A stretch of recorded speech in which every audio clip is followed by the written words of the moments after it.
دوای 9 مانگ لە هەڵبژاردننی ئەنجومەنی نوێنەرانی عراق و پاشەکشەی تەوژمی سەدری لە کایی پەرلەمانی چوارچەوەی هەماهەنگی پاڵێوراوی خۆی بۆ پۆستی سەرۆکوەزیران یەکلایی کردەوە بەوەش بۆ دیاریکردنی پاڵێوراوی سەرۆکۆمار تۆپەکەی خستە گۆڕەپانی کوردیەوە بۆ دەستپێکردنی قۆناغێکی نوێی سیاسی لە عراق.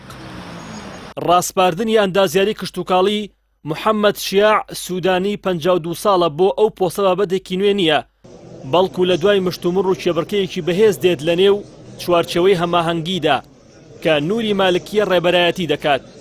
هاوپەیمانەکانی ناوبراو ئەوەیان یەکلایی کردەوە کە پاڵێوراو لە ڕیزی دۆمی هاوپەیمانەتەکەیان دیاری بکەن بۆ ئەوەی جەماوەر قبوڵی بکەن دوای ئەوەی ململانەی مالکی و سەدر لە ماوەی 9 مانگی ڕابردوودا کای سیاسی وڵاتی گەیاندە بنبەست چونکە سەدر سوور بوو لەسەر ئەوەی گەندەڵەکان لە کابینەکەیدا بەشداری نەکەن کە ئەو ڕێبەرایەتی بکات.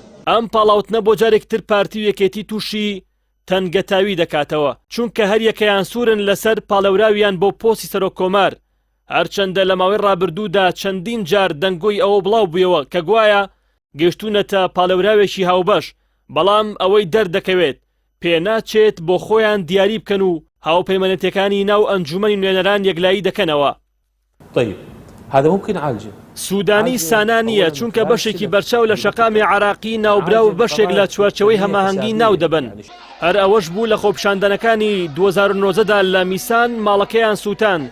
چاودێران دەڵێن بەدانانی ناوبراو مالکی پێداچوونەوە بە دۆسەی ئەمنیدا دەکاتەوە و وەزارەتی ناوخۆ و ئاسایشی نیشتیمانی و دەستگای هەواڵگیری کۆنتترۆل دەکاتەوە.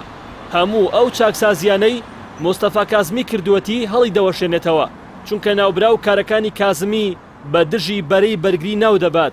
تەنانەت دەنگۆی ئەوە هەیە بەڕێوەبەری پێشووی نووسینگەی مالکی بکرێتەوە بە بەڕێوەبەری دیوانی سەرۆک وەزیران بۆ ئەوەی هەموو وردەکارەکانی کاری سەرۆک وەزیرانی نوێ بە هەماهەنگی لەگەڵ مالکیدا ئەنجام بدرێن.